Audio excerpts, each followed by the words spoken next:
Hi, my name is John. I'm a patient with type 1 diabetes for the past 45 plus years. I'm also an emergency medicine physician for the past 20 years. For those of you that are new here, welcome. I've started this video series to help share experiences, life lessons, good times and bad times, with a couple of goals. One would be to enhance awareness and open up communication, and two would be to entertain, perhaps provide some hints. Please don't take anything here as medical advice, and please talk to your provider before you make any real significant changes in your lifestyle, but also please grab some hints and ideas and put them to good use.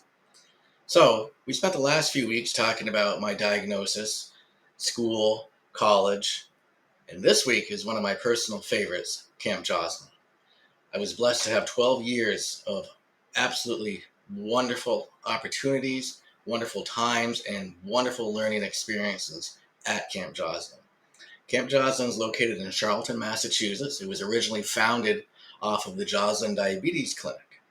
So let's go through a little bit of history with that. The Joslin Diabetes Clinic, again, founded in Boston, Massachusetts, was a creation from Elliot Joslin. Elliot Joslin was one of the leading thought leaders in diabetes.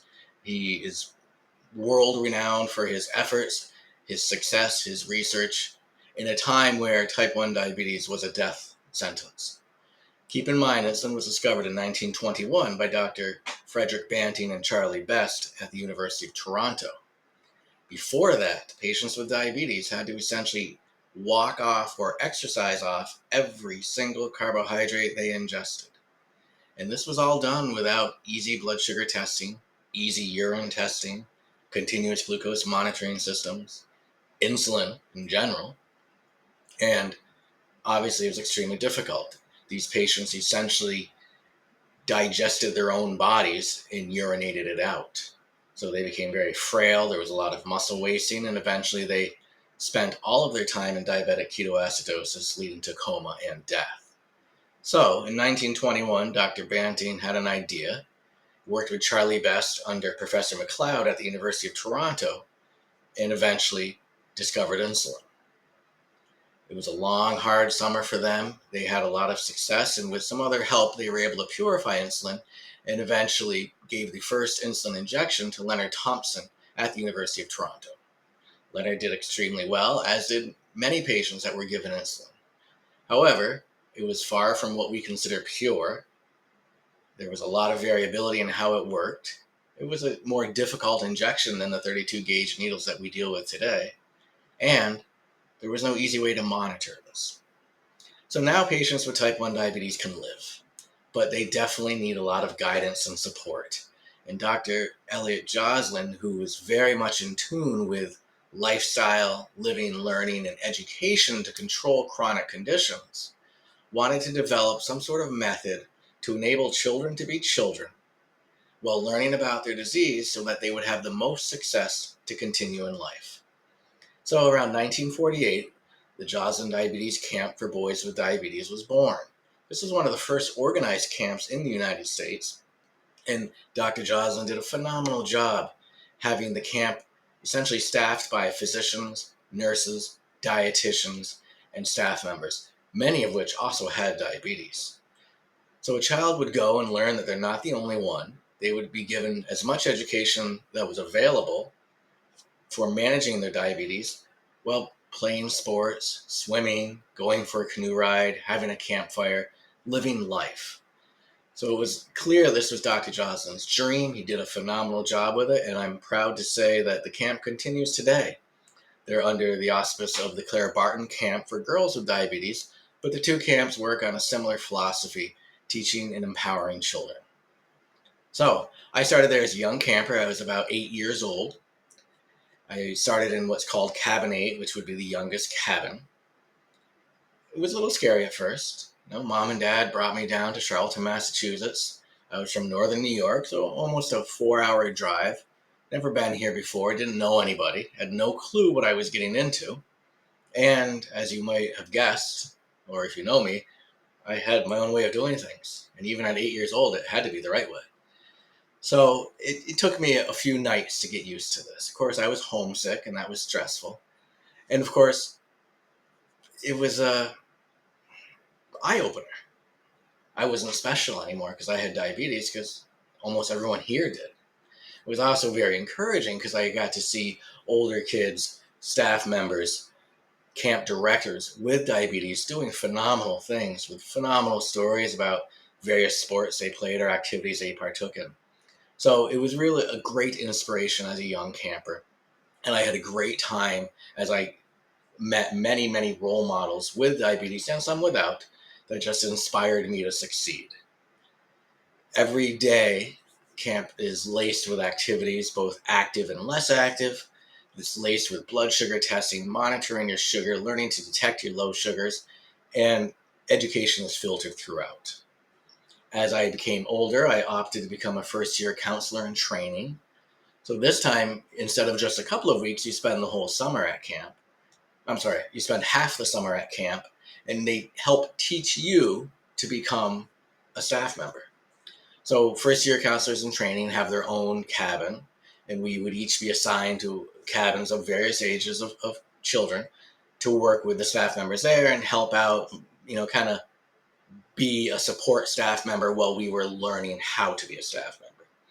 This really made my heart sing because I thoroughly enjoyed camp. I was clearly very loyal and dedicated to camp, and here was an opportunity to give back. So after that, I certainly continued for another 6 years as a staff member at Camp Joslin and had an absolute blast. I can't even begin to explain to you the amount of information I learned, the hints and clues I took away, and most importantly, the inspiration. I met some absolutely incredible people, and I got to watch them, talk to them, listen to them about all kinds of life experiences. For example, college, sports, dating, alcohol, all of these things came up. In fact, I've always said one of the funniest things at Camp Joslin was at the end of the day, if you weren't assigned to night duty, you had a few hours to yourself. If you were old enough, you could leave campgrounds. And ironically, Friendly's, an ice cream shop, was the most popular spot. So that's reality, and that helped me learn and helped me compensate for, okay, I'm going to be a little crazy and have an ice cream sundae. How am I going to deal with this and not end up sick or vomiting or with a significantly high sugar?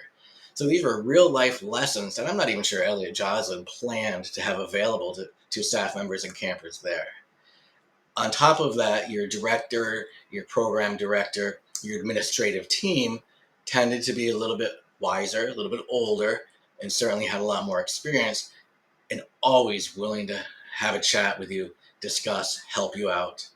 And added to that, not nearly as many doctors were participating in the camp as when Joslin had started it in 1948, but there was always a physician available. So some of my very good friends were physicians at camp. And I got to discuss a lot of the, ins and outs of diabetes, the real questions that I had. And that always, brought home not only a wonderful educational experience, but real life experience, which is the most invaluable thing. So I highly recommend parents, if you can find some sort of a diabetes camp nearby, it would be very beneficial for your child, either to participate as a staff member. I always said it's great fun to get paid to play, or as a camper, or both. Or if you're close enough or don't mind traveling, the Joslin is a phenomenal spot. I can share numerous stories with you about all kinds of the activities we do. My family had some real estate involvement, so we were able to supply the Joslin with a lot of materials and tools that they needed for camping. They have all kinds of skits and performances that are just fun for everybody. They try to bring real life into it.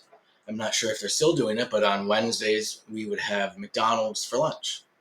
So again, cut us out of our meal plans, which was organized by a dietitian on staff and monitored by the staff members, but brought us into reality to how do we make the two work together. To this day, I can still measure out 15 grams of peanut butter with a spoon without even missing by an ounce. And I assure you, there's numerous Joslin alumni out there that can do the same thing. Other things that the Joslin did is obviously a physical examination. Every time you started the camp, you had an infirmary there to help monitor blood sugars or any other issues. If there are any minor first aid injuries, they could take care of that. Excuse me. But all in all, it was an absolutely phenomenal experience. And I will encourage every parent or loved one here taking care of someone with diabetes, help them get involved in the camps. It's a lot of fun. I still have friends from my days at camp, and it really will be an invaluable experience. There's a lot of scholarships to help with the cost of camp. Sometimes they even help with travel. I know a lot of local institutions, such as the Lions Club, will raise money for you if that's an issue. But really, if this is an opportunity and your child has any interest, please push it as hard as you can, because it will be invaluable. So that's a brief summary of camp. And like I said, I could go on for hours about camp. We're going to look forward to next week. And I haven't quite decided, but next week's going to be a toss-up. If you have any ideas or thoughts, I'd love your comments on it. I'm thinking an interview with my mother. My mother's now 82 years old, very active, very healthy, and certainly has a very clear memory of everything that she went through with me being diagnosed and raising me as a patient with diabetes, person with diabetes, if you will. So I thought it might be fun if we threw some questions at her and got her viewpoint on things and shared it with the community. Option B is another one very close to my heart. During my time in the diabetes center that I ran and operated, I made it a goal to essentially try every medication that I would use or therapy that I would use. So if there was a new blood meter out, I would try it before I even considered suggesting it to a patient. I wanted to have real life experience to discuss with them and teach them. Medications that were applicable to type 1, I certainly tried, again, so I could share those experiences.